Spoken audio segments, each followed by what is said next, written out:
74th death anniversary of the father of this nation, Mohandas Karamchand Gandhi. As Bapu used to say always, live as if you were to die tomorrow, learn as if you were to live forever. Bapu, though is not there in his bodily form today with us, but his spirit remains alive today. To enlighten this very thought,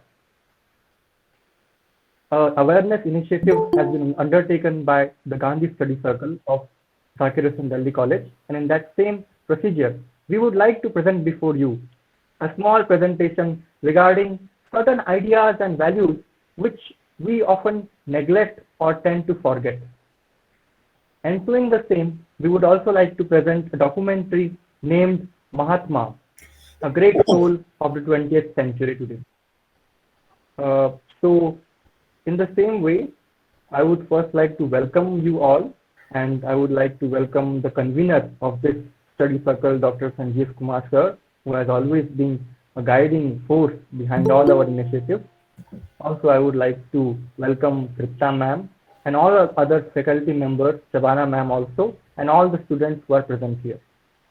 The Gandhi Study Circle has been working since its inception to share as well as develop the Gandhian ideas among the students, especially the youth, and it tries to encompass how to practice Gandhian virtues in practical day life. In order to share a glimpse of our humble journey, I would like to request the technical team to please play a video of the same. Thank you.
Thank you, Abhishek.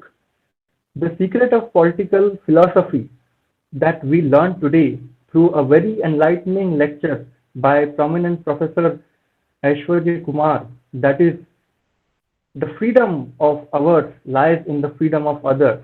Until others aren't free, we are not free as well. Similar was, and in fact, this is the philosophy of Mahatma Gandhi that we ought to follow. In the same manner, the resentment by which Godse assassinated Bapu should not be a kind of hindrance for us to know the difference between anger and resentment, which will eventually lead to political cruelty. To enlighten our minds with such similar ideas, we are here with a presentation. I would like to request the technical team to kindly start the presentation.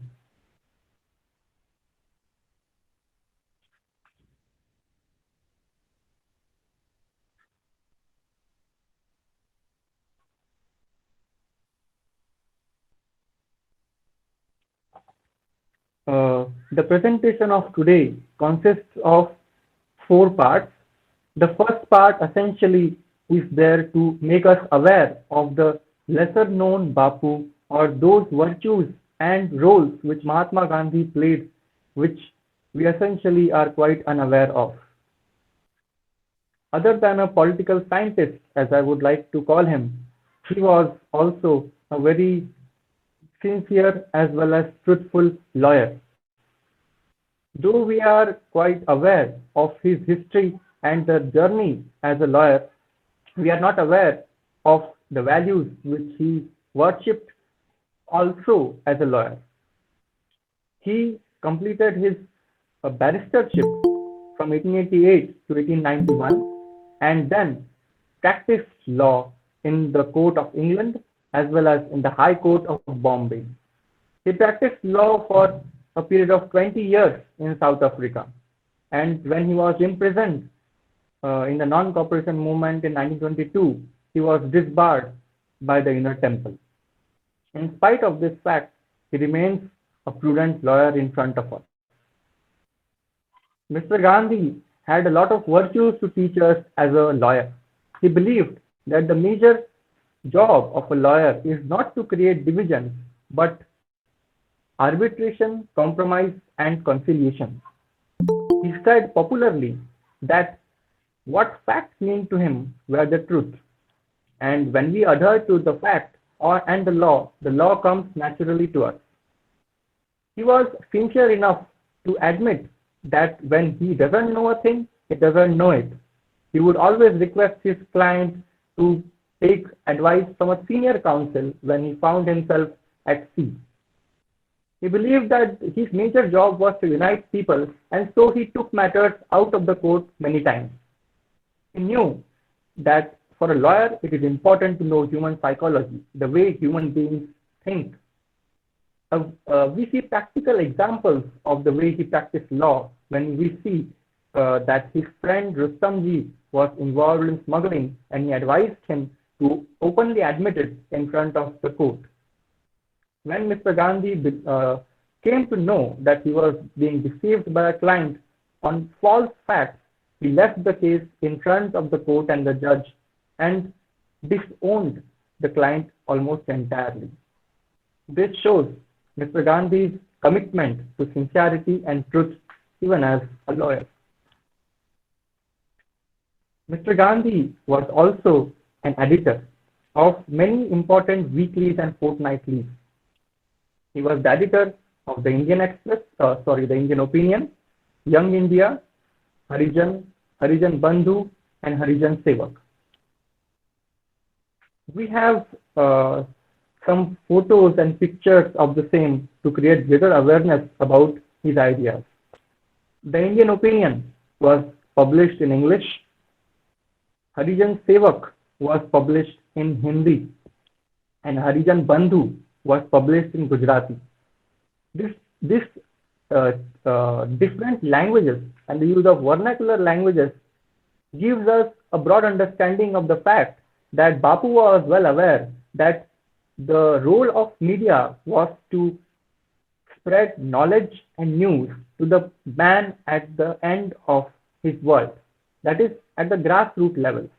He believed that the press was an organ of socio-political awakening and to create welfare and public good, not to gain fame or popularity as a protagonist or trying to spread propaganda. He believed that the press should be used to educate the masses. We can note here that Mahatma Gandhi's excursion to journalism was not a coincidence. When he was discriminated against on the basis of color and pushed out of a train in St. Mary's, Petersburg, that was the starting of his entry into journalism as a medium to awaken the people and make them aware of the social problems. He used the press as an instrument of persuasion, discussion, and debate, as a result of which we find many of his political writings and discussions of the present day scenario of his time in the Indian opinion, as well as in his vernaculars of Harijan Sevak and Harijan Bandhu. Not only Mr. Gandhi wrote and published his own fortnightlies, he was well known as a writer in reputed newspapers like the Times of India and The Times in England. We are also aware of Bapu as an author.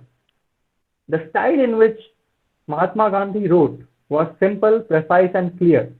He didn't believe in beating about the bush or writing anything artificial.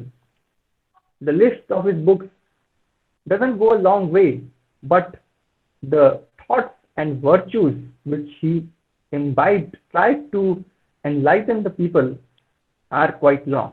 In spite of that, we have here a small collection of his books, A Guide to Health, which was written in English. We have Sarvodaya, which is the translation of John Ruskin's Unto the Last. Constructive Program.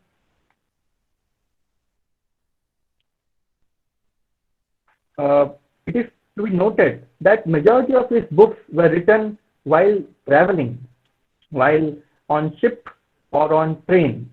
This shows the importance of time which Bapu attributed to. Other books involve the story of a Satyagrahi, which is nothing short of a paraphrase of the Defense and Death of Socrates by Plato. He also wrote some books for the children as moral codes of ethics, so as to make them aware of their own upbringings and culture. Some of them are the Bal Pothi and the Niti Dharma on ethics. Here we have a glimpse of Bapu's writing in left hand. The Songs from the Prison, which is his celebrated book. His handwriting in right hand. Through his role as the author, we are able to comprehend his ability to create vivid images through writing. That is, his writing was nothing short of a drawing. When we read him, we can imagine the situation around. Also, he was a strict adherent of truth even in his authorship. He taught us that writing is a form of expression and not as a form to spread false news. Mr. Gandhi was a Sanatani Hindu by birth, but at a young age, he was also an atheist. He himself claims that he has crossed the Sahara of atheism. Mr. Gandhi believed in interreligious comparisons as well as study. And though this time period we have shown is of 3 years, all his life has been in a study of various religions, and he had a deep interest as well as knowledge of the Gita, the New Testament, the Bible, about Buddha as well as Islam. In today's world, we find his idea of differentiation between religion and nationality to be of prime importance, in the sense that he believed religion as a way of life and nationality as a form of expression and culture, which ought to be differentiated and not mixed with. He never said that India was a land of Hindus or any land to be particular to any religion. He believed that God is not short of truth. God is light, and if we believe in God, we ought to believe in truth, because for him, God is truth.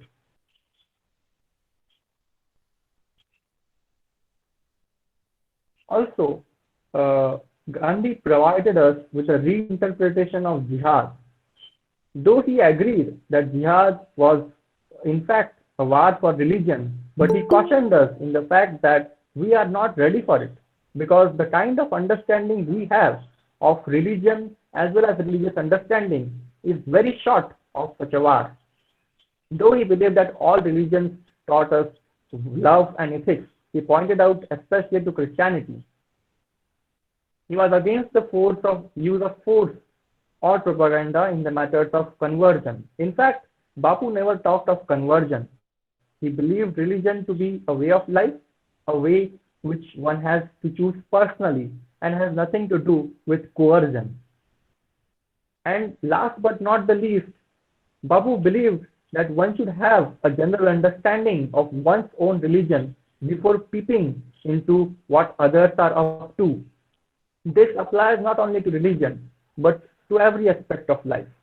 One should have a general understanding of everything of one's own before trying to comprehend what others have in their bags. Very few people know that before joining as a barrister or going to London as to study law, Gandhi was suggested to take up medicine, but because of his father's disgust for postmortems and dead bodies, he opted for lawyership. Even in spite of the fact he remained a medical enthusiast throughout his life, he provided valuable service to the British Empire and as on a humanitarian ground in the Boer War as well as the Zulu Rebellion in the form of ambulance corps services. He was also there in the pneumonic plague in Johannesburg. A point to be noted here is Mr. Gandhi never differentiated between people while giving service as a medical man. He treated everyone equally and everyone were human in his eyes. He had a firm belief in naturopathy. He tried home remedies to a great extent, and he had deep faith in home remedies as compared to allopathy. He tried hydropathy and earth treatment with his own family, that is his own son, when he was uh, high with fever, as he himself notes in his autobiography, The Experiments with Truth.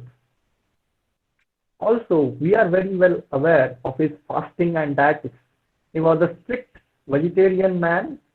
Not only vegetarian, he left salt, milk, spices, or anything which we today call as a delicacy. He was surviving on in his later stages, of course, on pure fruit diet, and of course he was not an admirer of non-vegetarian food. Though he never coerced people into understanding or trying to make them believe what he believed as truth, but he himself followed what he understood as the greatest pedestal to truth. Here we have a small picture of Gandhi in the Anglo-Boer War. In South Africa in 1906, Mr. Gandhi avoided chemical drugs to the extent as he could. He laid a great emphasis on sanitation and its practical example, which we see today, were a great deal. He also wrote a book named The Key to Health to express his views on health.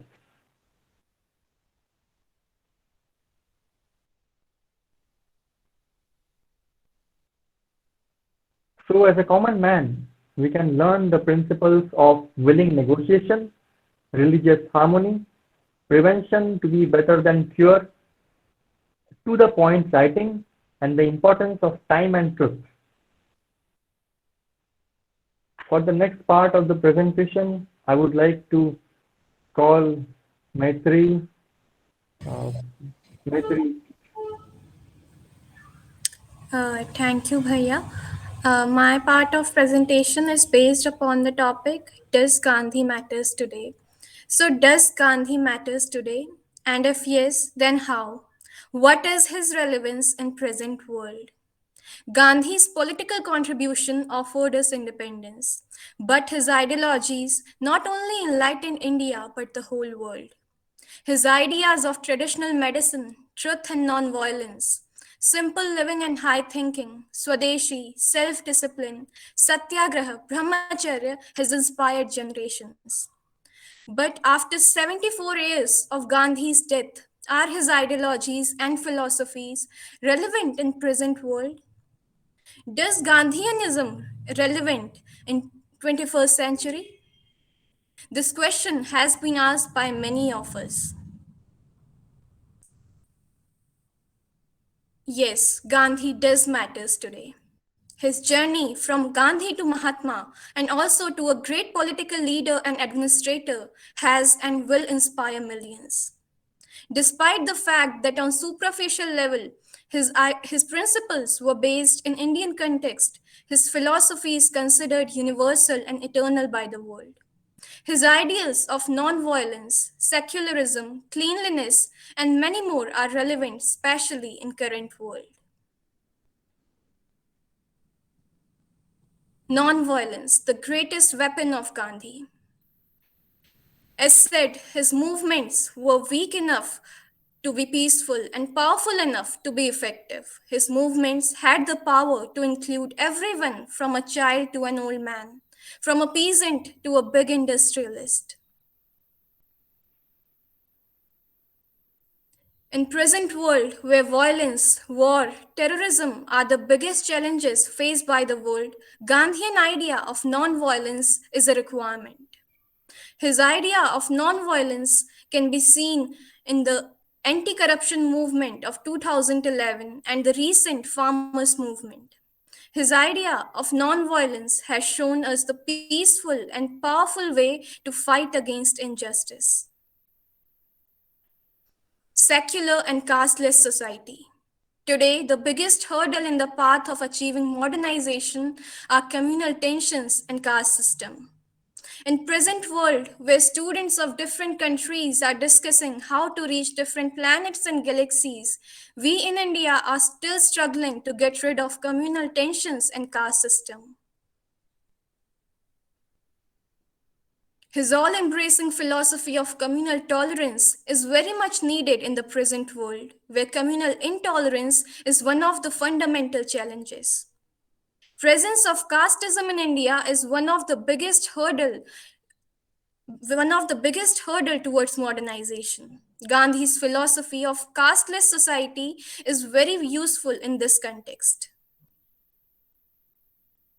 Concern for environment. Gandhi was not an environmentalist, but his ideas of self-sufficiency, village panchayat, his vision for sustainable world and village economy shows his deep concern towards environment.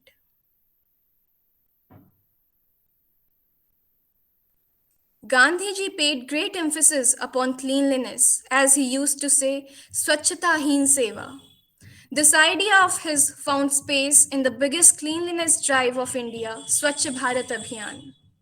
Gandhiji's quote that earth has enough for humans' need, but not for humans' greed, has become an inspiration for many modern environmentalists. Swaraj, rule over the self. For Gandhi, Swaraj or self rule was not merely freedom from British Raj, but freedom from all kinds of inner constraints.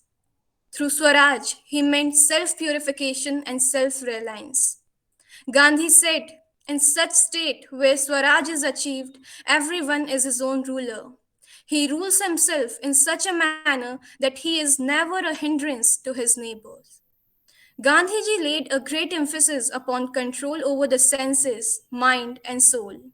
For him, political freedom without inner liberation was of no use. He linked the idea of self rule with truth and salvation. In this context, his idea of Swaraj still remains an unfulfilled dream. So we can say that Gandhi still remains alive and still matters today. Thank you. As a part of this awareness initiative, we had invited students to express their views on Gandhiji. In this regard, we have received many entries, some of which we would like to present in the form of a short video. So I would like to request the technical team to kindly play the video.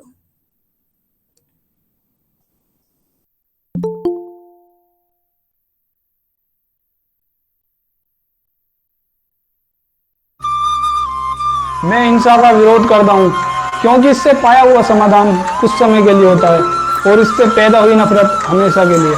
दुर्बल लोग कभी क्षमा नहीं कर सकते क्योंकि क्षमा करना तो बलवानों का गुण है। अपने आप को खोजने का सबसे बेहतर तरीका है अपने आप को दूसरों की सेवा में खो देना। खुशी जब मिलेगी जब जो आप सोचते हो, जो कहते हो और जो करते हो वो एक है। मैं मरने को तैयार हूँ पर ऐसी कोई वजह नहीं है जिसके लिए मैं मारने को तैयार हूँ। अपने उद्देश्य में दृढ़ विश्वास रखने वाला सूक्ष्म शरीर इतिहास के रुख को बदल देता है। आप मानवता में विश्वास मत खोइए क्योंकि मानवता सागर की तरह है। अगर सागर की कुछ बूंदें गंदी हो जाती है तो सागर गंदा नहीं होता।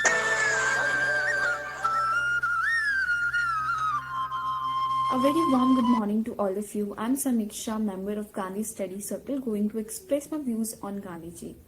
For me, Gandhiji is a man who fought for freedom of his people, infused with the philosophy of non-violence. He is a man who was having solution of love and forgiveness for hatred and ignorance. Gandhiji is not an individual or a person. He is a feeling, a thought, and an institution himself.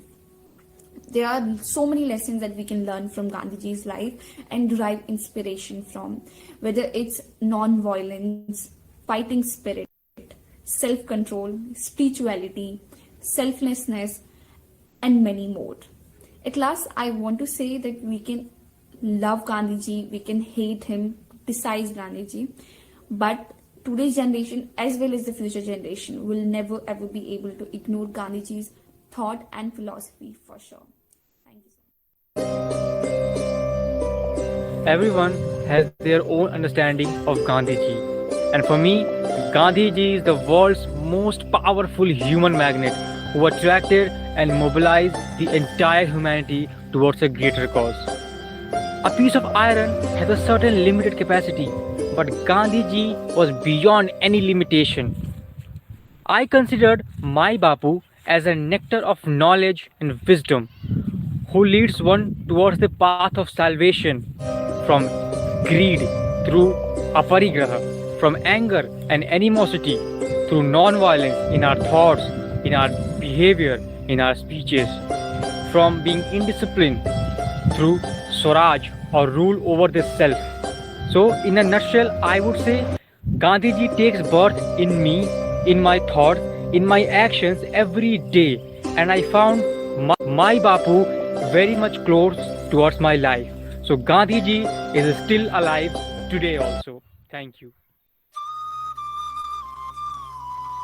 Mohandas Karamchand Gandhi was an Indian lawyer and anti-colonial nationalist who employed non-violent resistance to lead the successful campaign for Indian independence from the British rule and to later inspire movements for civil rights and freedom across the world.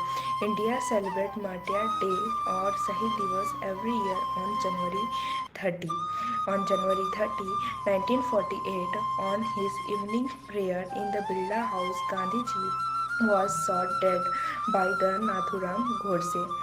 15 countries in the world, including India, celebrate this Martyrs' Day to give respect to their freedom fighters. Hi, I'm Khadija and I'm going to speak about the concept of non-violence. So, non-violence is particularly said to be evolved by Gandhiji in India.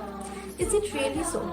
Can't we say that Indian soil was already embedded up with the seeds of non-violence and Gandhiji added water to it? As this can be traced back to early Mahavira's concept of non-violence, or Buddhism, or incredible Bhakti and Sufi movements. Indeed, to fight against state monopoly, Non-violence is the only weapon which has the power to do away with powerful extremist forces, which is evident with Gandhiji's experiment in South Africa against apartheid racism. And if we look up in post-independent India, we can find a number of examples like the power back Shaheen Bagh women, uh, J.P. Narayan's struggle against Indira Gandhi's authoritative regime, and recent farmer protests, and many more. Thank you.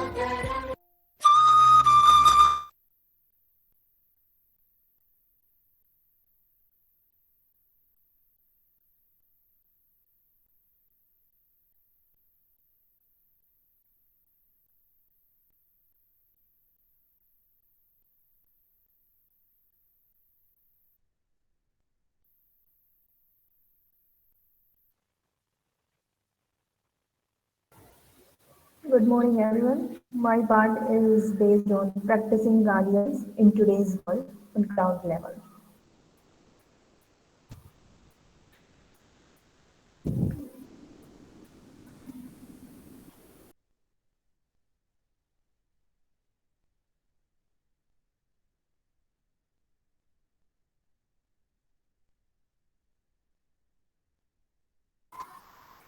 Who among us is not aware of Gandhiji? Of course, everyone of us. And we all know about his various sacrifices and how he was adhered to the six main principles of life that were truth, non-violence, vegetarianism, simplicity, brahmacharya, and faith. And more surprisingly, these various Gandhian values they are still practiced in today's world by various NGOs and by common people also.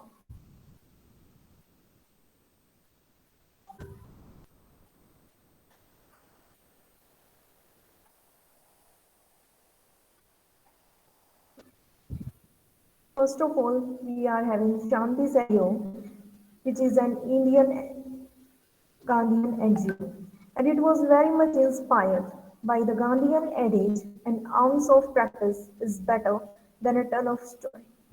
Shanti Sahyo, it was registered in New Delhi on 30th September 1992 as an All India Gandhian NGO, and it is very much dedicated to serve the underprivileged, especially the women and children, to empower them through education, healthcare, vocational training, and leading to economic independence. And this particular NGO also works to propagate and promote non-violence as a means of conflict resolution.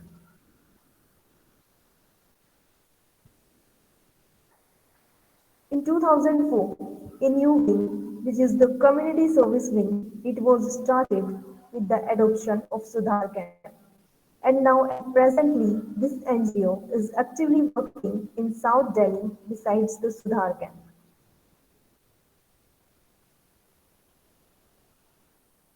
This NGO is currently running the following projects for the underprivileged. Some of them are quality education for slum children, play or preschool to keep the children off streets before they start regular school, adult education, non-formal or remedial education, health center, free eye or medical camps, charitable dental centers, gender resource center, computer training, basic and advanced cutting and tailoring course, legal aid or counseling.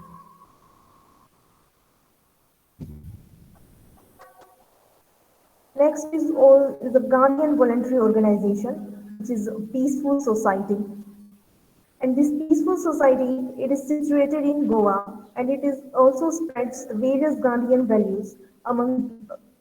This society was established in 1983 and the porn star late Mahavir Singh was its founder president and Kumar Kalanand Mani was its founder secretary. Bharti Bandhudkar took the charge of coordinator of the women's cell. And the main vision of this peaceful society is based on the Gandhian ideology, which involves truth, satyagraha, peace, and non-violence.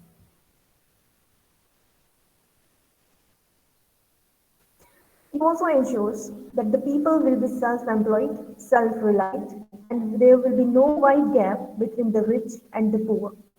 And the participatory democracy will be the way of life, and people will take part in the decision making processes. And there will be mutual understanding, love, trust, caring, and sharing behavior between men and women.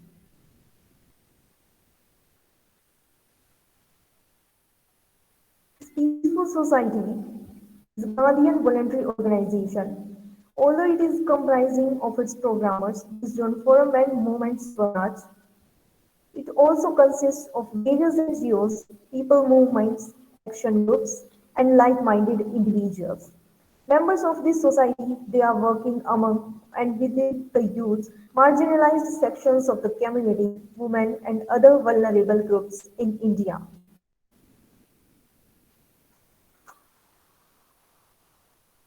Not only NGOs, various organizations, also the individual peoples, they are doing this task of spreading the various Gandhian values among the youth.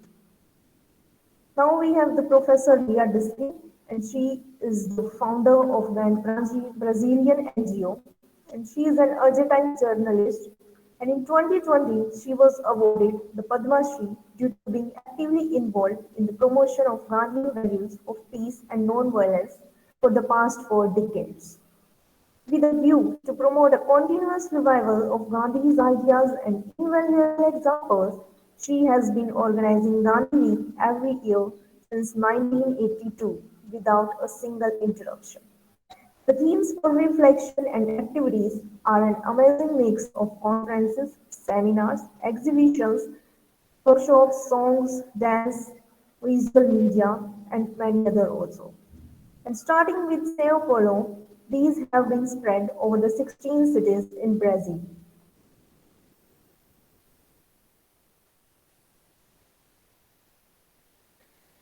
For successful efforts for training such a wide constituents like the teachers, education professionals, children, students, military and civil police, governmental agencies, civil society organizations, and also the general public through specially designed programs such as Peace Wants Partners, Priceless Values, Peace in Action. These are highly commendable. Professor Leah Diskin's creation of Gandhi Network to impart training, information, and guidance on cultural peace-oriented activities is an exemplary initiative. Next is the Via Devika, and she is the founder and the managing trustee of the Asima Trust. And she is doing PhD on Gandhi and communication at University of Madras.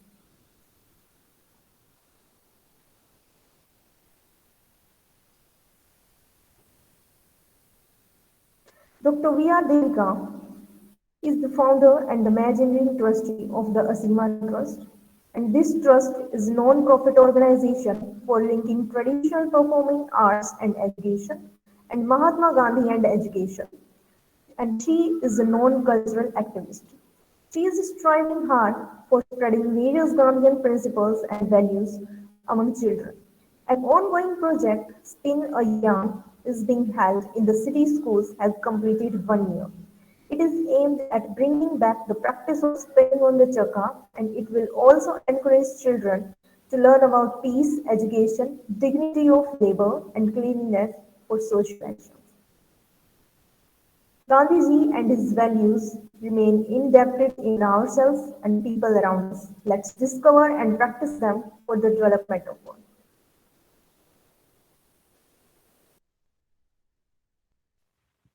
Thank you, Isha. Uh, the last part of our presentation involves some practical values and virtues by which we believe we can practice Gandhi today.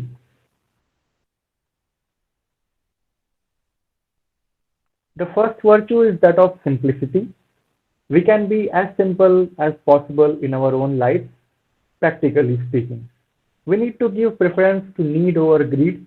Now, this virtue looks beautiful on the screen, but it is difficult to practice.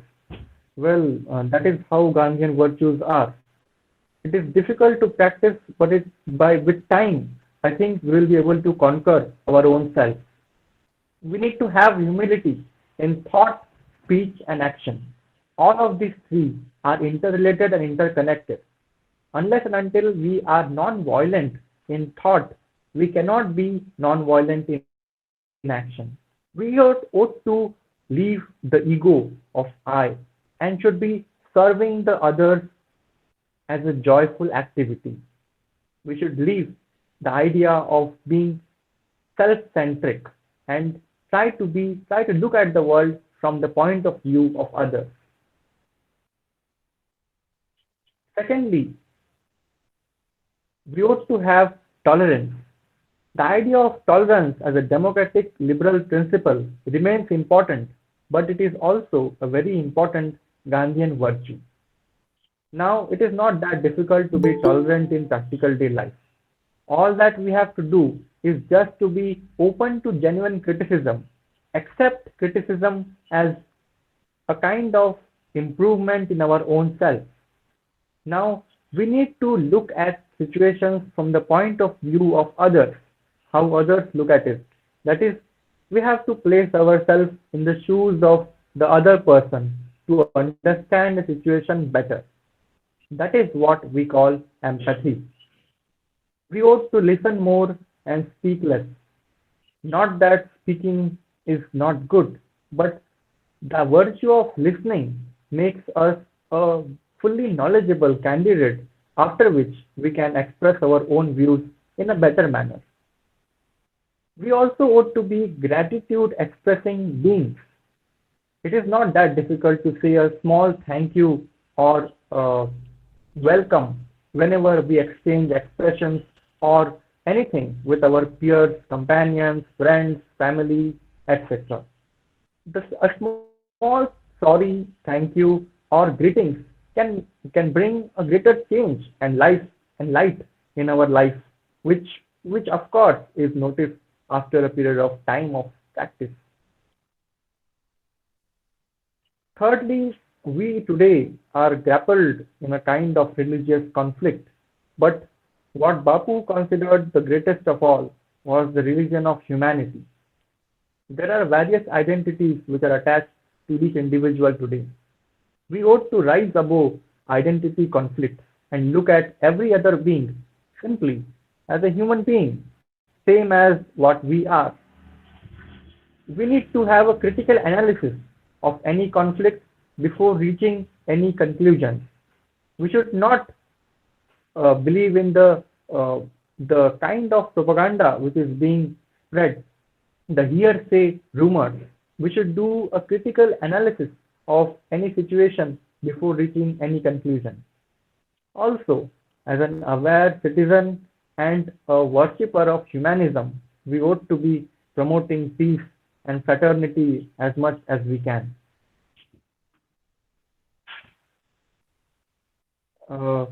As Ashwari Kumar today had also focused on, we need to be committed to the duties we are assigned to.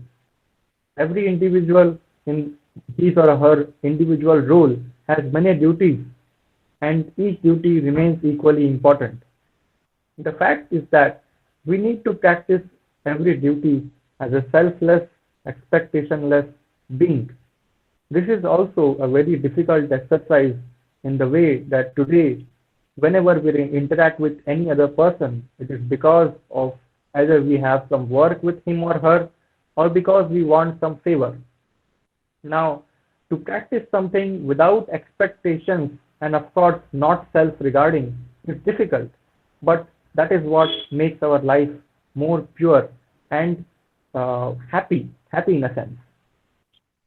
The principle of balanced lifestyle is not only important for mental well-being but physical fitness also.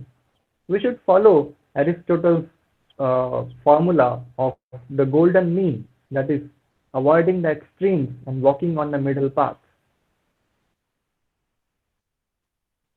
Lastly, what Bapu thought of and envisaged the dream was that of Swaraj. If he was present here today, he wouldn't have been much happy because today we are given to our own desires and mind. We do not control ourselves. On the other hand, we are being controlled. The rule of the golden mean stands apart in this sense that when we try to control our own mind and desires, we rise above ourselves. So to practice that, we need to introspect. Introspection as frequent as possible is important. Also, we ought to forget and forgive. This universal principle applies to all situations and will help us to move forward in life without any regret of what we have done. With this, we come to the end of our presentation. The principal virtue which Gandhiji taught us is to bring a change first in ourselves and then to preach and practice it and preach it to others.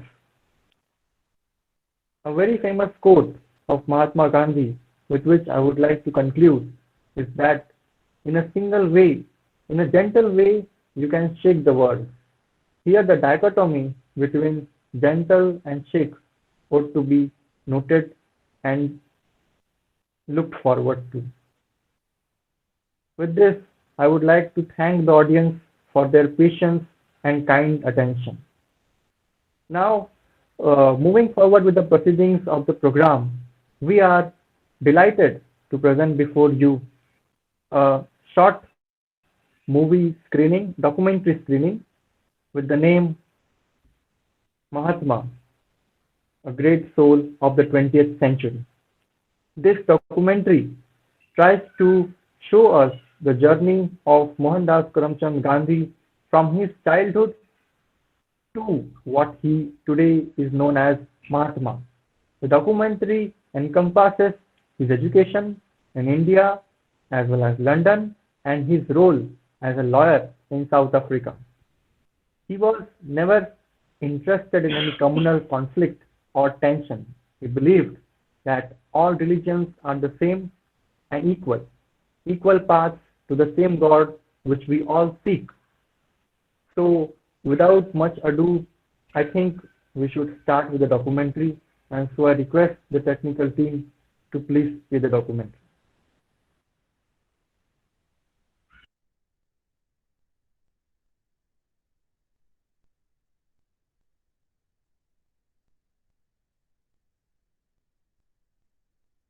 North of the ocean and south of the snowy mountains is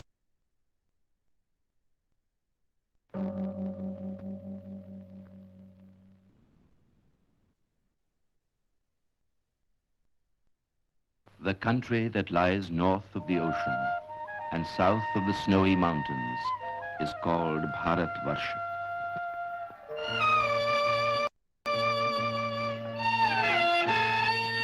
Traversed by green and fertile hills, blossoming trees bright with orchard gleams, and fields of waving corn,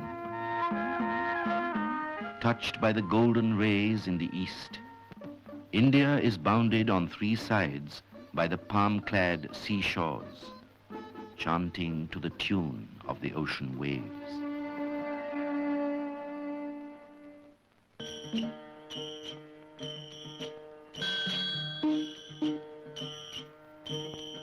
On the west coast, the Sea of Oman splashes against the solid rocks of the city of Porbandar in Saurashtra.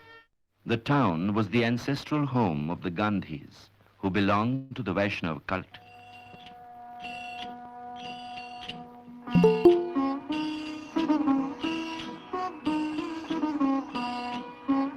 It was here that Mohandas Karamchand Gandhi was born on the morning of October 2nd, 1869. Uttam Chand Gandhi, Mohan's grandfather, was the Diwan of Porbandar. Karamchand Gandhi, Mohan's father, succeeded Uttam Chand as Diwan. Karamchand, like his father, was a man of principle and loved virtue more than wealth.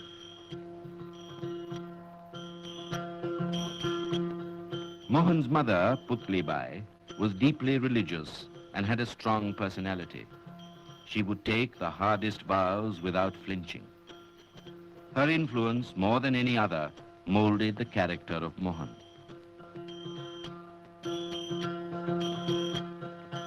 At the age of 6, Mohan was sent to school close to his house.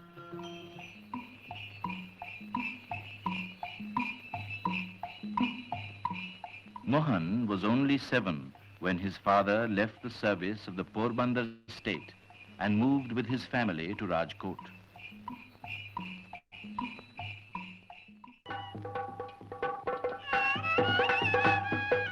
At the early age of 13, Mohan was married to Kasturbai, of the same age at Porbandar. Soon he assumed the authority of a husband. In 1887, Mohandas Gandhi passed the matriculation examination from the Ahmedabad Center and joined the Samaldas College at Bhavnagar. But at the end of the first term, he left the college to proceed to England to study law. At the age of 18, he sailed from Bombay on September 4th, 1888. Mohandas Gandhi joined the Inner Temple to qualify as a barrister on November 6, 1888.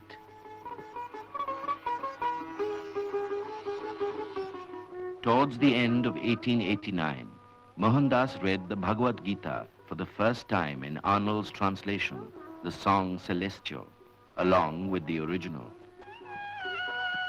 At the instance of a friend, Mohandas read the Bible. He liked the New Testament, and the Sermon on the Mount went straight to his heart. M.K. Gandhi passed his examination with credit and was called to the bar on June 10, 1891.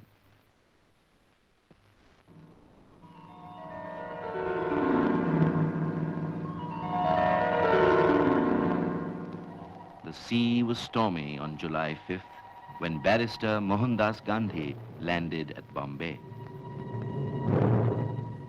The joy of homecoming was turned into boundless grief for him. She, whom he was so eager to meet, his beloved mother, had passed away. To establish legal practice, gain experience of courts, and study Indian law, Barrister Gandhi applied for admission as an advocate to the Bombay High Court. In April 1893, Gandhi set forth for South Africa to appear in a lawsuit on behalf of an Indian firm on a year's contract.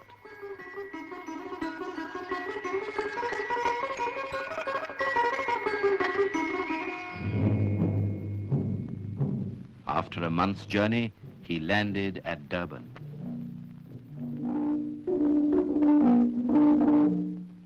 The racial discrimination in the society startled him and cut him to the quick. When the coolie barrister, as he was called, appeared in the Durban court, he was ordered to remove his turban. Gandhi felt insulted, demurred, and left. The press described him as an unwelcome visitor. After a year's stay, while about to leave for India, at a farewell party, he learned that the South African government was to introduce a bill to disfranchise Indians. He said, "The bill is the first nail into our coffin." He took up the cause of his disinherited countrymen. Thus began the long battle against race prejudice. South Africa became the land of his adoption. Along with his colleagues, Gandhi founded the Natal Indian Congress to remove the hardships of the Indians and to promote harmony between them and the Europeans. The Indians commissioned Gandhi to lay their grievances before public men and public bodies in India. On June 5th, 1896, he sailed home carrying great responsibilities at the young age of 26. Gandhi visited the principal centers of political life in India.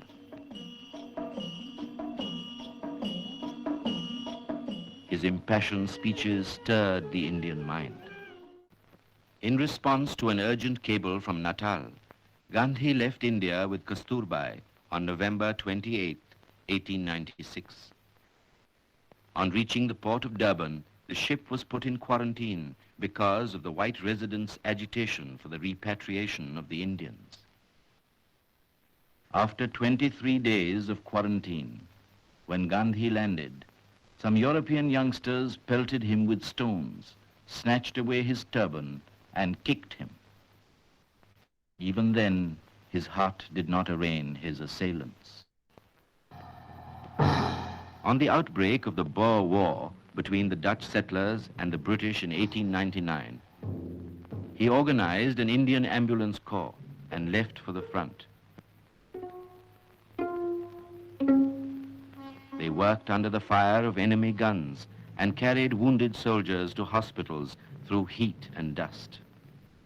The humble work of the sons of the empire was applauded, and they were awarded the War Medal. On his return to India in 1901, Gandhi reached Calcutta to pay his first visit to the Indian National Congress, moved a resolution on the conditions of the Indians in South Africa, and pleaded for India's active sympathy. Before settling down, Gandhi made an extensive tour of India.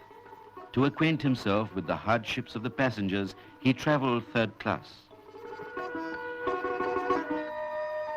Just when he seemed to be settling down, he received an unexpected cable from South Africa and returned to Natal at the call of his countrymen.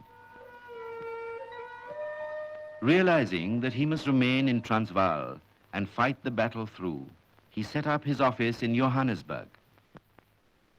He was enrolled as an attorney of the Supreme Court. Convinced that the life of labor is a life worth living, Gandhi bought a fruit orchard at Phoenix.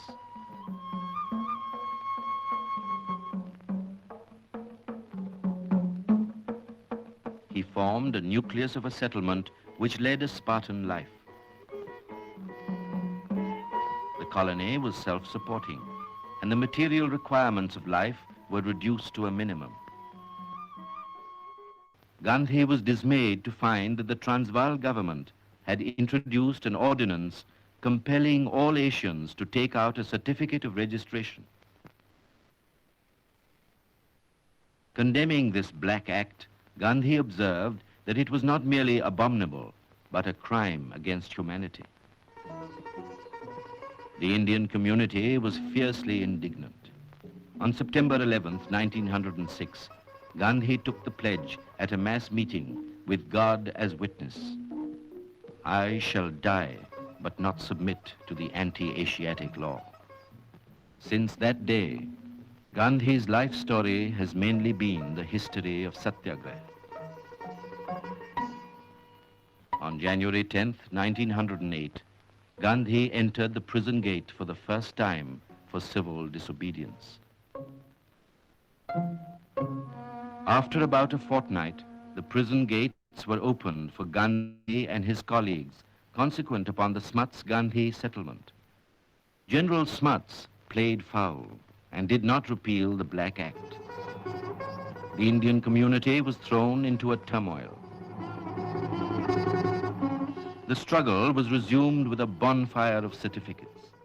Gandhi's dream of developing a community of satyagrahis, living a new and simple life in rural surroundings, took final shape on a farm near Johannesburg named after Tolstoy. On the passing of the immigration bill, a fresh grievance arose, and Gandhi said, "Once more into the breach, my friends." In October 1913, hundreds of Indians, men and women with children in their arms, thronged Newcastle to march to Transvaal as a protest against the £3 tax levied on their freedom. The soldiers of Satyagraha offered prayers and began the epic march in the name of God. Gandhi was arrested 3 times in 4 days, but the march continued, proclaiming the grim tenacity and the stern determination of the marchers. On the triumphant end of the Satyagraha struggle, Gandhi observed, "Satyagraha is a priceless weapon, and those who wield it are strangers to disappointment or defeat. Gandhi felt that his mission in South Africa was over. He had spent 21 years there, sharing to the full the joys and sorrows of human experience, and had realized his vocation in life. He sailed for England on July 18, 1914, along with Kasturbai, on his way back to India. Seeking his own hermitage in an atmosphere of renunciation and service, Gandhi founded the Satyagraha Ashram at Kochrab near Ahmedabad on May 25th. With 25 inmates bound by vows of truth and celibacy, non-violence and non-possession, Swadeshi, Khadi, and the removal of untouchability. In 1917, Gandhi found a congenial task in the service of the oppressed peasants on the indigo plantation of Champaran in North Bihar. His arrival for investigation into their grievances roused new hopes in the peasants, and they thronged to him to tell their woes. The compulsory growing of indigo was abolished on the recommendation of the Inquiry Committee. The century-old stain of indigo was washed away, and the country had its first object lesson in individual civil disobedience. In the middle of 1917, on the outbreak of the plague in Kochrab village, Gandhi shifted his ashram to the bank of the river Sabarmati.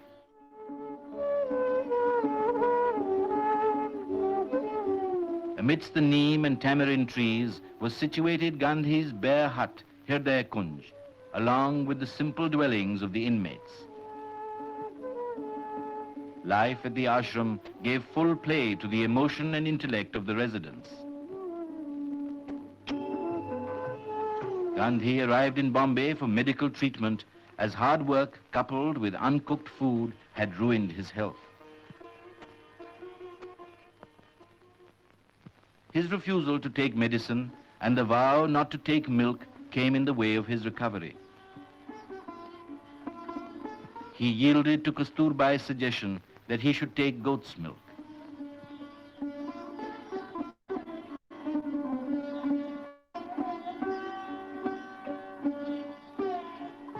During the convalescent period at Mani Bhavan, he learnt and practiced spinning, and the wheel hummed merrily in his room, spinning peace, goodwill, and love in every revolution. On his sick bed, Gandhi was roused by the publication of the notorious Rowlatt Bills in February 1919, which sought to crush the civic rights of Indians and to gag the voice of revolt. A wave of anger greeted the bills all over India. In spite of the united opposition of all elected Indian members, on March 18, the black bills were pushed through and became law. On Sunday, April 13th, Brigadier General Dyer marched with his armed force through the tortuous, torrid streets and mazy lanes of Amritsar. He ordered the troops to fire upon the seething mass of humanity gathered for a peaceful meeting. The firing continued till the ammunition was exhausted, killing 375 and injuring over 1,000 helpless men and women. Gandhi identified himself with the Muslims when they launched the Khilafat agitation against the unjust peace terms imposed on Turkey by Britain. The Khilafat movement adopted Gandhi's doctrine of non-violent non-cooperation as an infallible remedy. On July 31st, he inaugurated the campaign for the boycott of foreign cloth by kindling an immense bonfire in Bombay, not out of racial hatred, but as a sign of India's determination to break with the past. Here in Madurai, he decided to discard his cap and vest, realizing that the millions were too poor to replace the discarded foreign clothes. On the morning of September 21st, his head was shaved and he wrapped a piece of khadar around his loins. Thus he resolutely took to the loincloth. The Congress again proclaimed its faith in civil disobedience as a weapon equally effective and more human than armed rebellion, and delegated its powers to Gandhi as its sole executive authority. Gandhi informed the Viceroy that Bardoli Taluka in Gujarat was to be the first unit of non-violent mass revolt. But on February 5th, 1922, on the outbreak of violence at Chauri Chaura in the district of Gorakhpur, taking the sins of the people upon himself, Gandhi made a confession. God spoke clearly through Chauri Chaura. Mob violence, even in answer to grave provocation, is a bad augury. He suspended the intended mass civil disobedience in Bardoli and imposed on himself a 5-day fast as a penance. On March 10th, when Gandhi was about to retire, the police party arrived in the ashram to arrest him.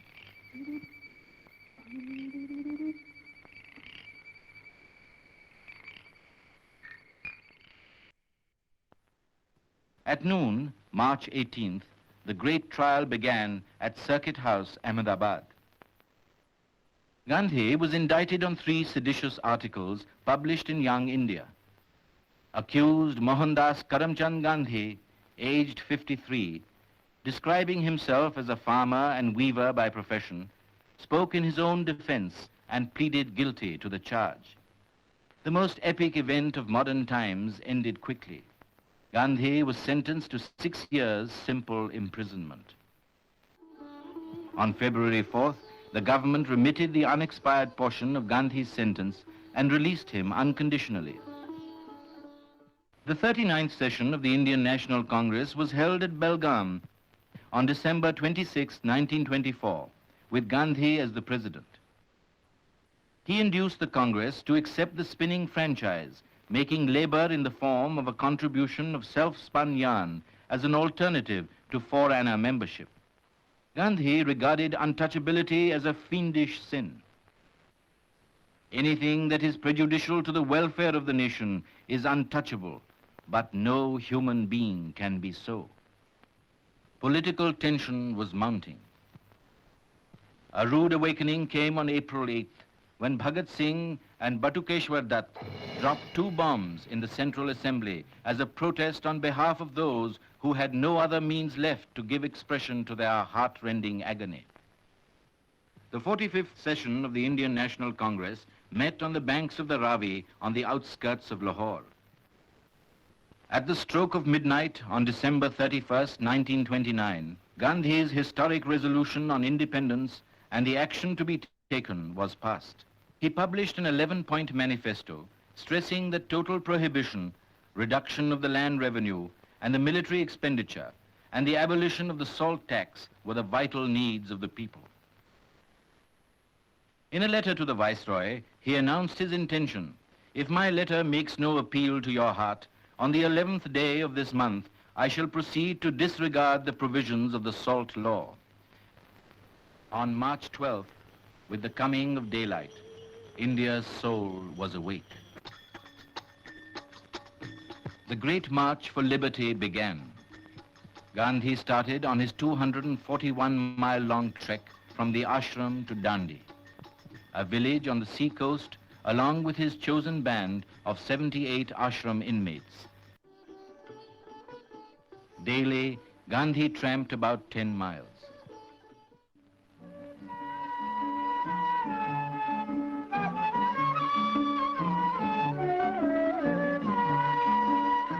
After a 241-mile-long trek lasting for 24 days, the pilgrims reached the promised land on the morning of April 5th. On April 6th, after the dip into the sea, walking at a slow pace in solemnity, Gandhi picked up a lump of natural salt on the seashore, and the nefarious monopoly was broken. This was the signal for which the nation had been long waiting. There were numerous prosecutions, more numerous arrests, far more numerous detentions, forcible seizures of salt, and brutal and savage assaults on the people. India was in full revolt. Scores of members resigned from the legislature. The Congress committees were declared illegal. The police began mass arrests. India became a vast prison house, and yet the government failed to bend the people. On February 17th, the half-naked fakir, as Winston Churchill called Gandhi, went to the Viceroy's house to parley with the representative of the King Emperor. After 8 meetings, spread over 3 weeks, the Gandhi-Irwin Pact was signed on March 5, 1931. The settlement was provisional and conditional. The vital question of the objective of independence remained. It is not wise to say which is the victorious party, remarked Gandhi. The prison gates opened. Thousands of civil disobedience prisoners were discharged and welcomed by the people. Despite Gandhi's desperate pleading, Bhagat Singh, Rajguru and Sukhdev were executed on the eve of the Karachi Congress. The Karachi Congress, convened under the shadow of Bhagat Singh's execution, truly represented the temper of the country at the moment. As Gandhi arrived, the demonstrators greeted him with black flags and shouts of "Down with Gandhiism" and "Long live Bhagat Singh." Gandhi received them sweetly and smilingly accepted the black flowers, and their indignation completely subsided. The Congress ratified the Gandhi-Irwin Agreement and appointed Gandhi as the sole Congress representative at the Round Table Conference. Gandhi reached Bombay on August 29th to catch the boat in time. SS Rajputana was ready to sail. Accompanying Gandhi were 2 fellow delegates, Sarojini Naidu and Madan Mohan Malaviya.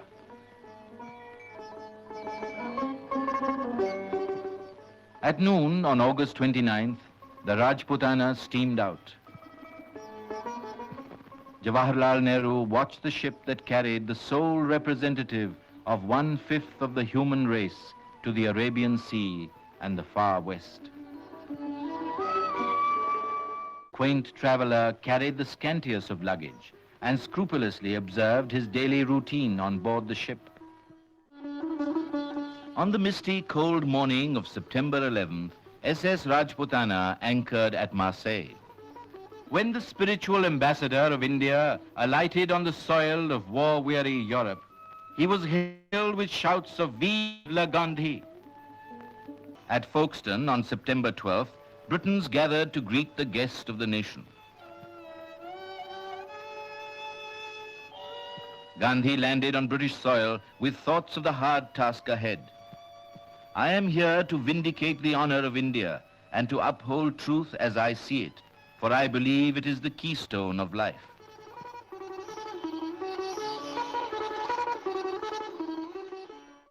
At the Federal Structure Committee of the Round Table Conference, held at St. James's Palace, the voice of resurgent India spoke through Gandhi. The goal of absolute independence remains intact. Gandhi stressed the need of adult suffrage and racial equality and advocated an honorable partnership between India and Britain. "The nation that does not control its defense forces and external policy," asserted Gandhi, "is hardly a responsible nation." He struck a note of warning.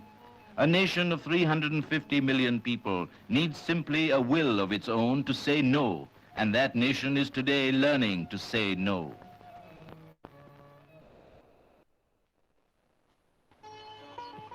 In this center of the British textile industry, the mayor of Darwin welcomed the most uncompromising advocate of the boycott of foreign cloth. He pointedly asked the operatives, "Do you want Lancashire's prosperity to be built upon the ruin of the Indian artisan?" Their spontaneous reaction was, "We know each other now."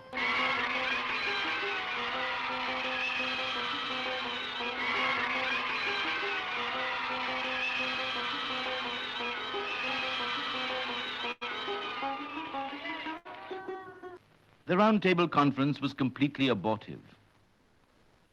Every divisive tendency in India was encouraged. the conference concluded on December 1st.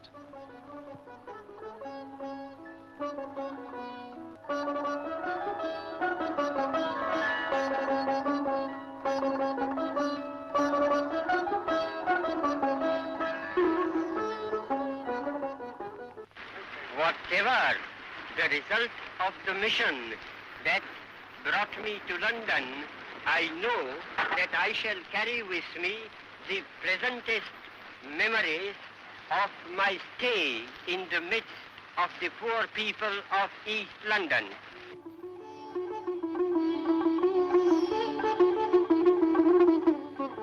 On December 5th, 1931, Gandhi left Britain without any disappointment. Gandhi boarded the Channel boat to the French coast on the way home, leaving behind seeds of goodwill and mutual understanding. At a meeting in Geneva, he pointed out, My speeches at the Round Table Conference have all officially reported.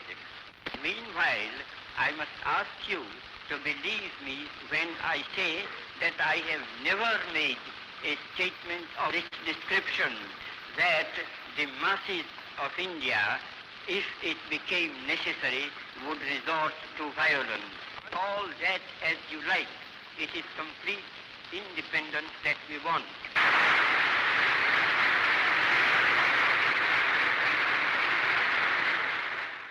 On December 14th, Gandhi boarded SS Pilsner at Brindisi en route to India. On December 28th, 2 days after the arrest of Jawaharlal Nehru, Gandhi reached the shores of India.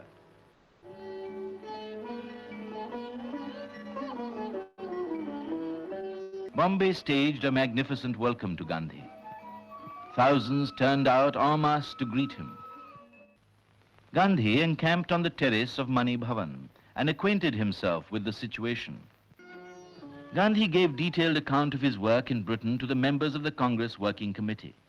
He discussed the grim situation in the country with his colleagues and sought an interview with Lord Willingdon to find a way out.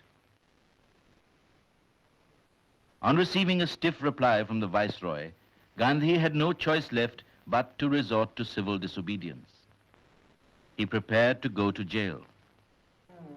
The government instantly struck back, and when the whole nation was asleep, Gandhi was put under arrest at 3 a.m. on Monday, January 4th, his weekly day of silence in the tent on the terrace of Mani Bhavan. On August 17, 1932, the British Premier's Communal Award confirmed Gandhi's fear of a perpetual bar sinister which separated the untouchables from the Hindu fold. He informed Ramsay MacDonald that he would fast unto death from the noon of September 20th if the decision was not abandoned. In a yard of the gaunt grey prison at Yeravada, Gandhi commenced his vow of extreme self-sacrifice. On the 5th day of the fast, the caste Hindus and the depressed class leaders, in consultation with Gandhi, signed the Pact accepting joint electorates. The Yeravada Pact nullified the British Premier's decision. Gandhi broke his fast of 6 days and 5 hours.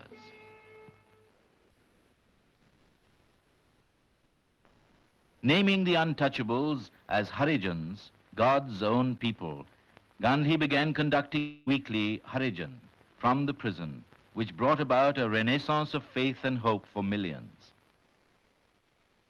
On July 31st, Gandhi disbanded the 18-year-old Sabarmati Ashram as a gesture of sympathy with those who had lost property in the freedom struggle. He made it over to the Harijan cause and shifted his headquarters to Wardha, the geographical center of India.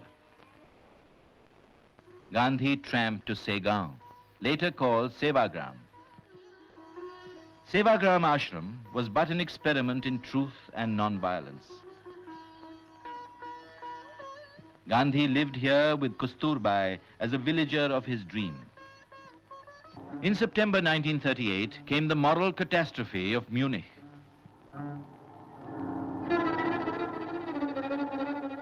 Compelled to heed the rumbling of the coming storm, Gandhi observed, "The peace Europe gained at Munich is a triumph of violence. It is also its defeat. The science of non-violence can alone lead to pure democracy."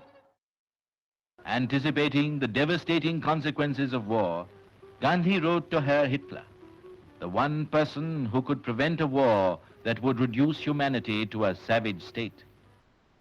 "Must you pay this price for an object, however worthy it may appear to you? Will you listen to the appeal of one who has deliberately shunned the method of war?" he asked. For a while, to pass beyond the darkness that enveloped the destiny of the world, Gandhi and Kasturbai visited Shanti Niketan at poet Tagore's invitation in February 1940.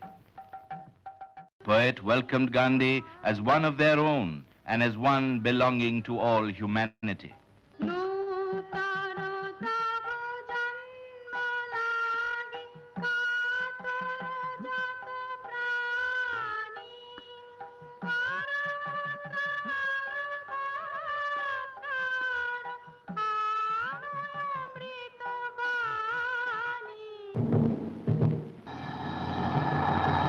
The nearness of war became a challenge to Gandhi and a test of faith. He resumed the weeklies to disseminate his view that all war is immoral. Just then, Sir Stafford Cripps came to India with the proposals of the British War Cabinet on self-government for discussion with representative Indians. On March 27, Gandhi arrived in New Delhi as Cripps was anxious to meet him.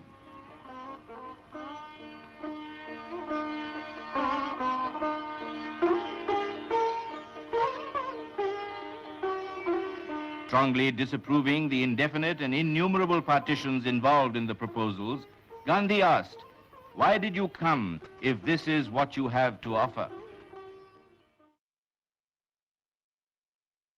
The Quit India campaign began to take shape in Gandhi's mind. Accepting Gandhi's view that India's bondage enfeebled her for her own defense, the Congress Working Committee proclaimed to the country that British rule in India must end. Only the glow of freedom would enable the people's united will to resist aggression. The leaders assembled in Bombay on the eve of the All India Congress Committee meeting, which had been summoned to endorse the Quit India resolution. On August 7th, 1942, they assembled at the Gawalia Tank Maidan and awaited the final call for India's deliverance.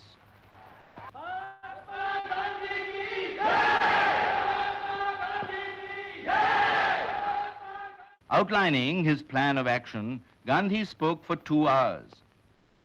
He declared that he would try for an honorable settlement before commencing the actual struggle. Concluding, Gandhi said, "Here is a dictum for the non-violent soldier of freedom. Do or die."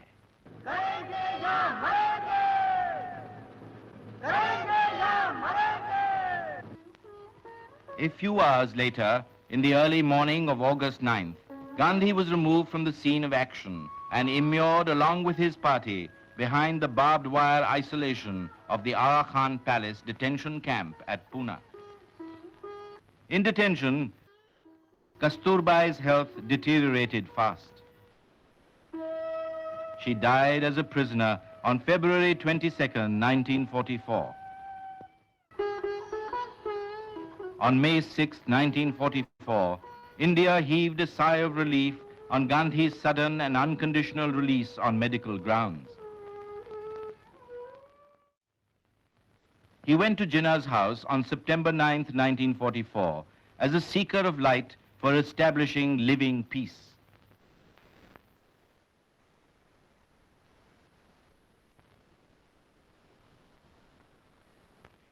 The 18-day talks never converged, but ran a parallel course and broke down. The cleavage was on the cardinal issue of the two-nation theory. Gandhi had no sense of disappointment or despondency, though the talks did not prove fruitful. In August 1945, the horror of the atom bomb was loosed on Hiroshima and Nagasaki. The Second World War was over.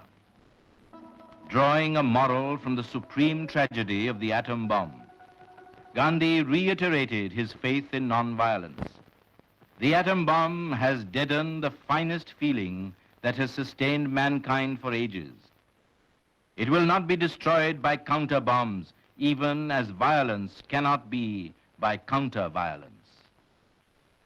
The British Labour government's delegation arrived in India in March 1946 to discuss terms for the transfer of power. Gandhi came to Delhi to meet the British delegation at the request of Lord Pethick Lawrence and lived at the sweeper's slum. Simla was fixed as the venue for further talks. Abul Kalam Azad, Jawaharlal Nehru, Khan Abdul Ghaffar Khan, and Sardar Vallabhbhai Patel arrived in the first week of May to represent the Congress viewpoint in the conference. Gandhi accepted the delicate role of advisor to the cabinet mission and came to Simla having full faith in the mission's intention. But the conference could not achieve an agreement between the Indian National Congress and the Muslim League and broke up on May 12th. A call by the Muslim League to observe August 16, 1946 as Direct Action Day to protest against the proposed formation of the interim government let loose an orgy of violence at Calcutta. Madness seized a section of humanity which killed, maimed, and burnt. The fury spread, burning its way into Naukhali and Tripura, rural areas of East Bengal.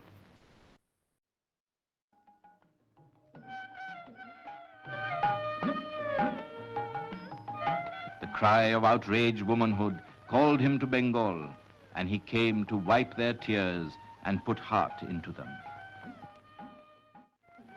The pilgrim of peace arrived in Naukhali to venture in faith.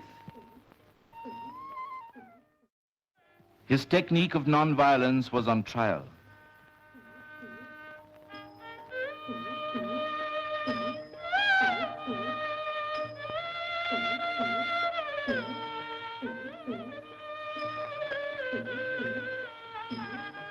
Emphasizing the need for complete religious toleration, he maintained, in every province, everyone is an Indian, be he a Hindu, a Muslim, or of any other faith. He expected the majority to constitute itself into the guardian of the minority.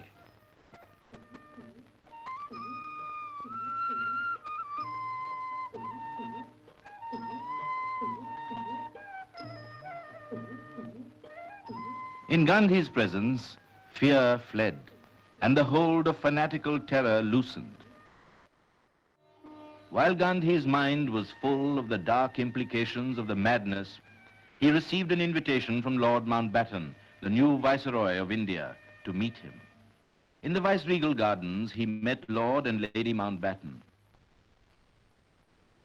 The Viceroy declared that his mission was to transfer power to Indian hands. Gandhi made it clear that he was opposed to any division of India. On June 3rd, Mountbatten secured the consent of the Congress and the League leaders to the British government plan of setting up two independent dominions on August 15, 1947. The Congress Working Committee disliked the partition of India, but it could not let India bleed continuously, and accepted the plan.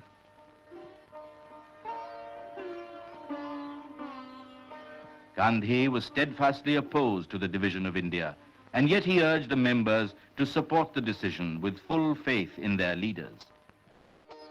While the work of partition was proceeding at breakneck speed, Gandhi was in Calcutta dispelling hate with love.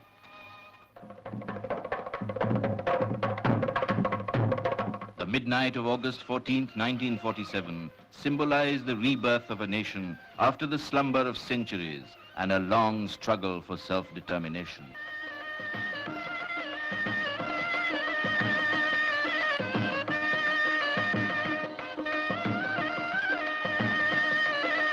Jawaharlal Nehru, the first Prime Minister, said with moving eloquence, "Long years ago, we made a tryst with destiny, and now the time comes when we shall redeem our pledge. At the stroke of the midnight hour, when the world sleeps, India will awake to life and freedom." On August 15th, the appointed day, people gathered to welcome the dawn of a new age and witness the peaceful transfer of power.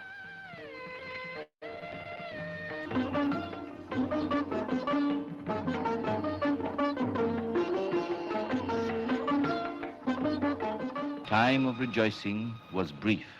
The rumblings of communal frenzy could be heard in the distance. A vast region was churning with hate. Minorities were tyrannized and persecuted. Millions of men, women, and children, uprooted from their settled homes and cut off from their old moorings, migrated on a dimension unprecedented in recorded history and trekked their way to safety. Communal harmony and the secular state were in great jeopardy. In Delhi, Gandhi saw ruptured human relationships. Out of the depths of anguish came the decision to fast unto death, to purge the city of Delhi of the communal virus and lay his head on God's lap. He gave vent to his feeling. Death for me would be a glorious deliverance, rather than that I should be a helpless witness to the destruction of India.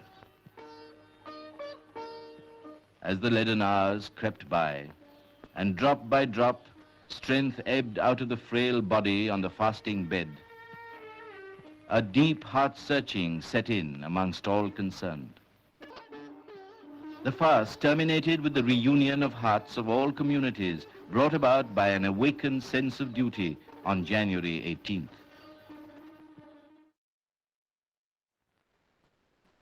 On Friday, January 30th, Gandhi asked for pending letters. I must reply to them today, for tomorrow I may never be. It was getting near prayer time. I hate being late, Gandhi averred, and rose to go to the prayer ground.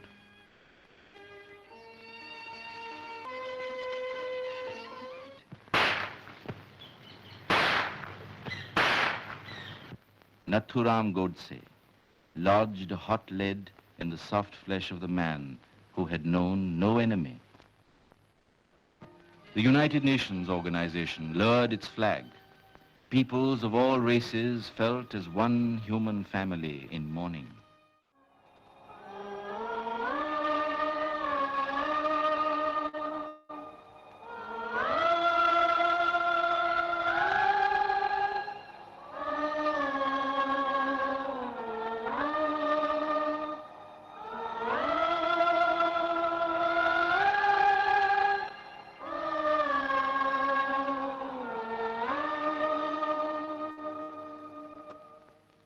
This man of divine mission laid down his life for the reconciliation of all men in brotherhood and love, became enshrined in millions and millions of hearts, and shone like a beacon for the whole world.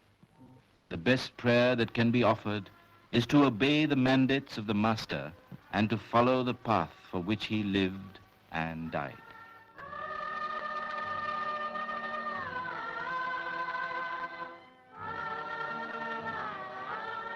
On January 31st, as the setting sun looked on with a red glance, Gandhi's body was laid on a sandalwood pyre at Rajghat.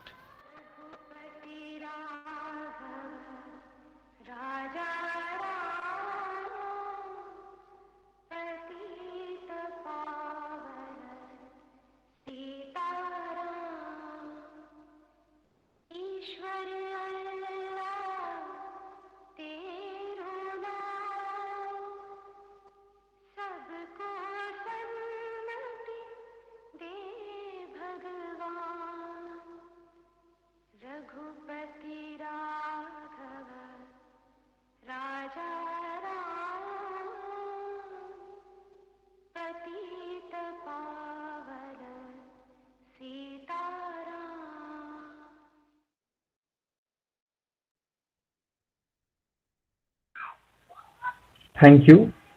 Indeed, it was a moving documentary which told us the story of one of the greatest men of his era as well as today. Today, on the coincidence of Martyr's Day, the greatest tribute which we can pay to the father of this nation is to walk on his ideals which he thought would be of some value to the people he has left behind. Let's be a little human, a little Gandhian, and a little awakened soul so as to pay our greatest tribute to the man who did so much for the nation. Uh, Now, I would like to call upon convener Dr. Sanjeev Kumar to kindly say some words regarding this day and to motivate us all. Yeah, Tanmay, thank you. I think I spoke in the beginning before the program started, and I really feel moved by seeing this documentary. Not that I haven't seen documentaries on Gandhi, but to tell the story of Mahatma in 45 minutes, I don't think it's an easy task. And I think the documentary really grips us, into the journey of Gandhi's life. So it's truly remarkable, to witness the journey of a person who started with a very modest, beginning to, acquire the identity of a Mahatma, something which he did not confirm to himself, that was something that was bestowed upon him, many such titles. I think what is important to understand, through Gandhi's life, is that he aspired a little, not that he didn't want anything in life. Of course, if you look at it, his philosophy, he talks of Swaraj, moksha, salvation, whatever words you would like to bring Gandhi into this. But the fact is that when he tried to do that, he set certain standards, and I think that is where we need to learn from Gandhi. Not that everything that Gandhi does in his life, we need to take that as a virtue. And many admissions of Gandhi, in his life, you come across reading his autobiography. Most of the time, I tell my students, आप autobiography जरूर पढ़िए, थोड़ा सा आपको उनके जीवन के बारे में थोड़ा सा अंश पता चलेगा, because it doesn't cover the whole life of Gandhi. It gives you just a glimpse of his life, in terms of what he was trying to pursue, where I was headed towards. So in that sense, I think I must congratulate you all, for taking up this documentary. I mean, of course, there are many such biographies also.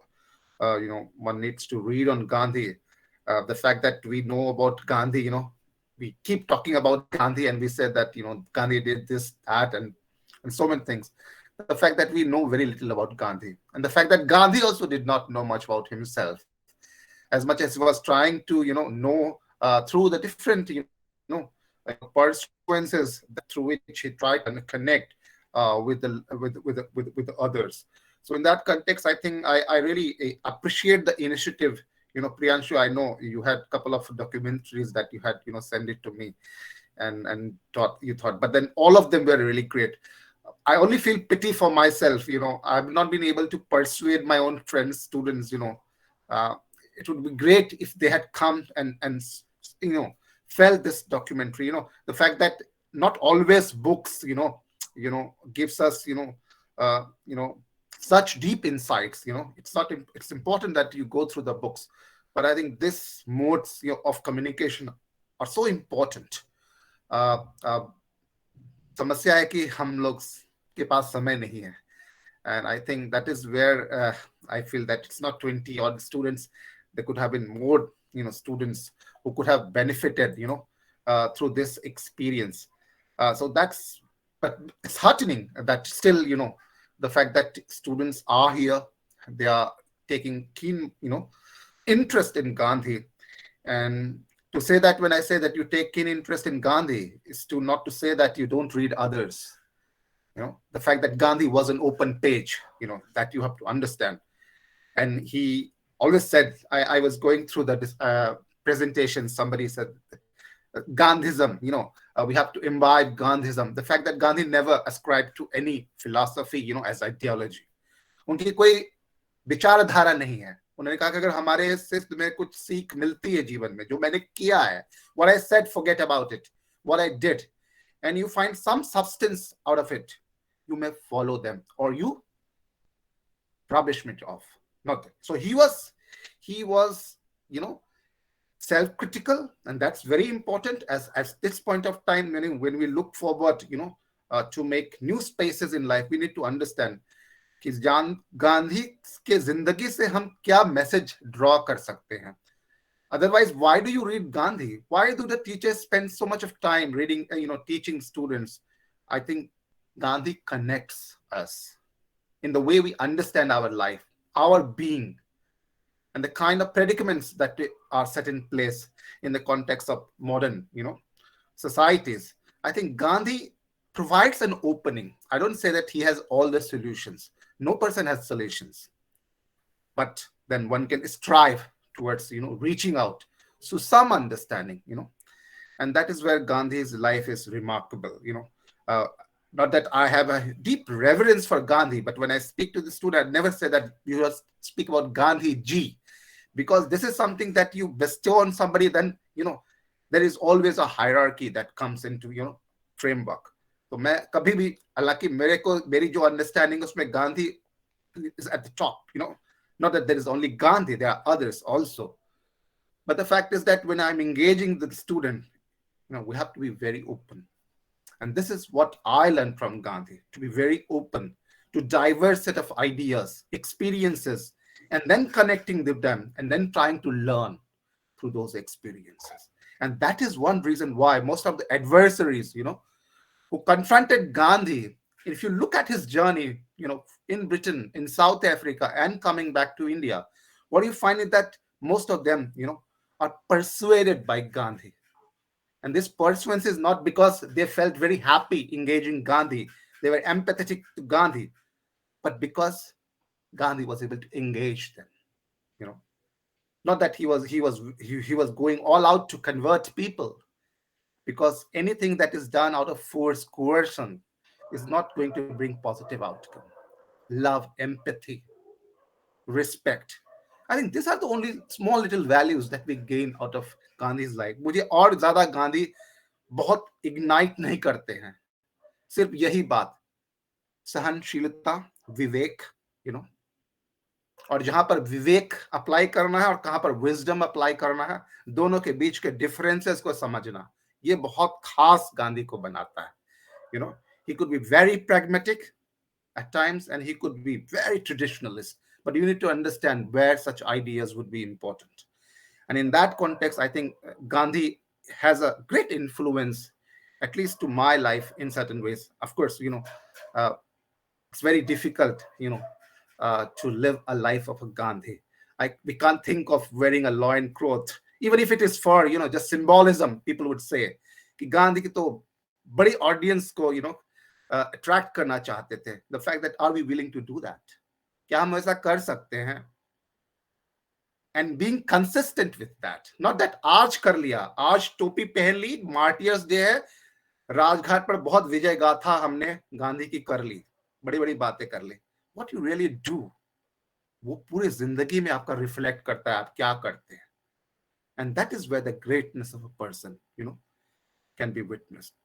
So in that context, I feel very happy there are students, who feel that there is a need, to invoke Gandhi, with all the limitations that Gandhi brings as a person, because no person can be perfect. And Gandhi never claimed that he is aspiring for any perfection, So in that context, I was really happy to see some of you, coming out with very good presentation. Tanmay, I literally, I feel so happy to see your growth.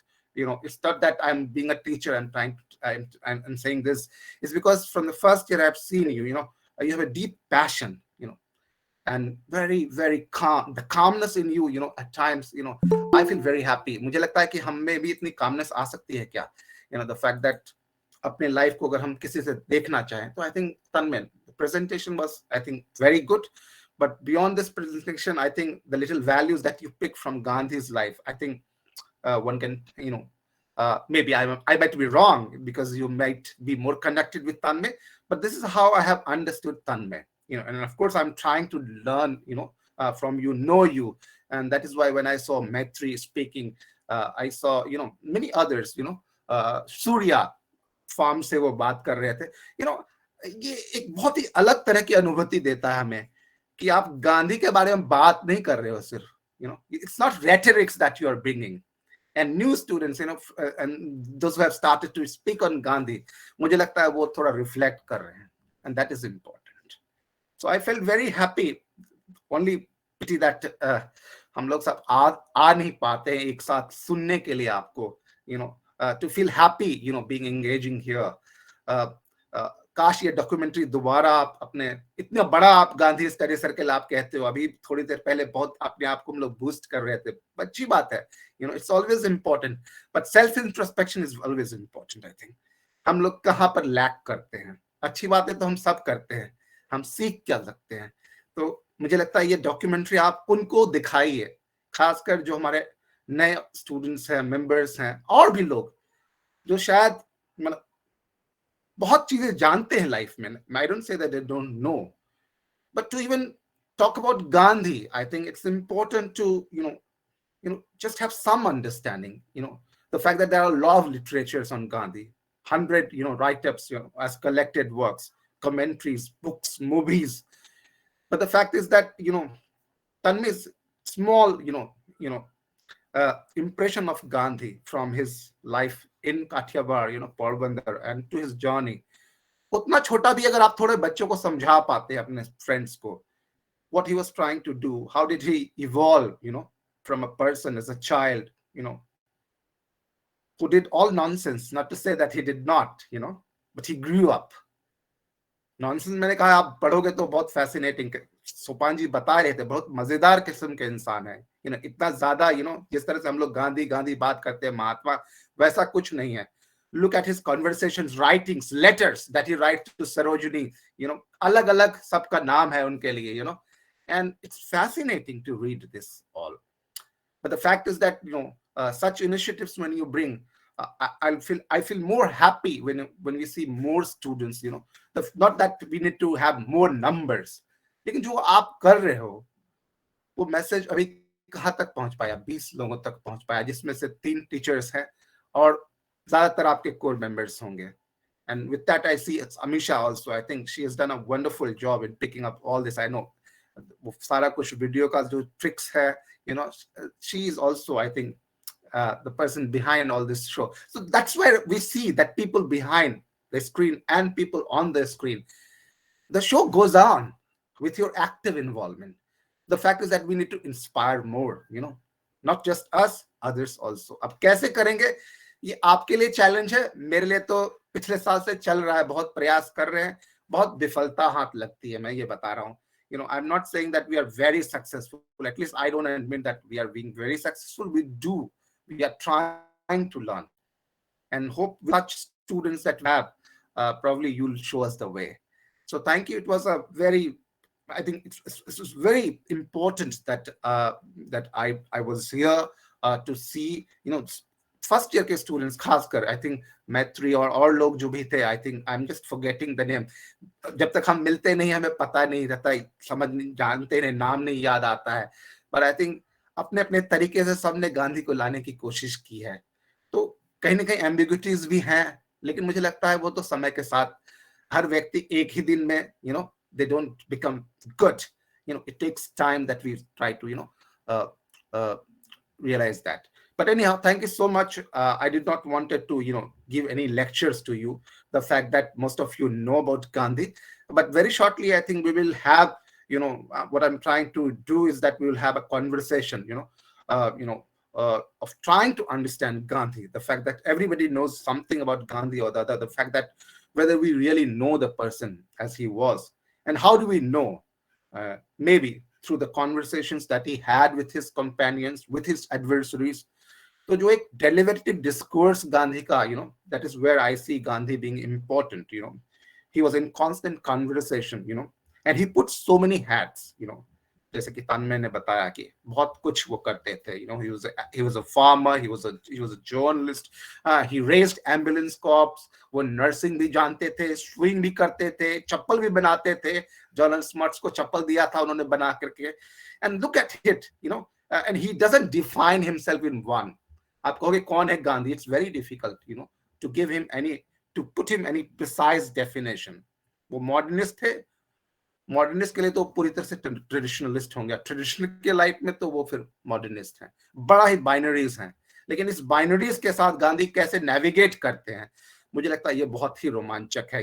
As students of political theory, political philosophy, histories, I think we need to go into that depth of that.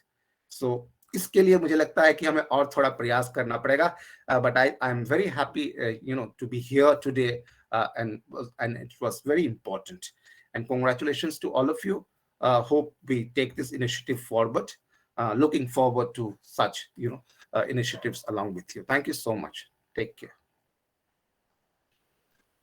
Thank you, sir, for your generous remarks and valuable presence.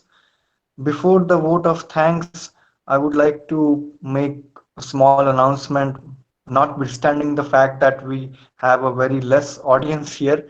I don't think it will be much of an importance, but then also the Gandhi Study Circle is organizing a short-term certificate course of 3 months, 30 hours on non-violent communication in collaboration with Gandhi Smriti and Darshan Samiti, Ministry of Culture.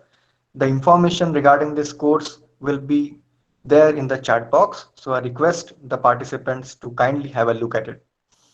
Now, I would like to take the privilege to submit my vote of thanks to all.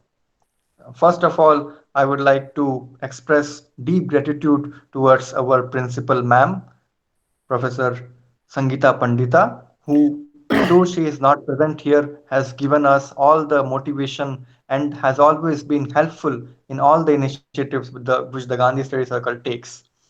I would also like to thank the convener, Dr. Sanjeev Kumar, for his precious presence, knowing the fact that we all have equal times, but time is precious for all, and taking out time is the only thing which we lack nowadays.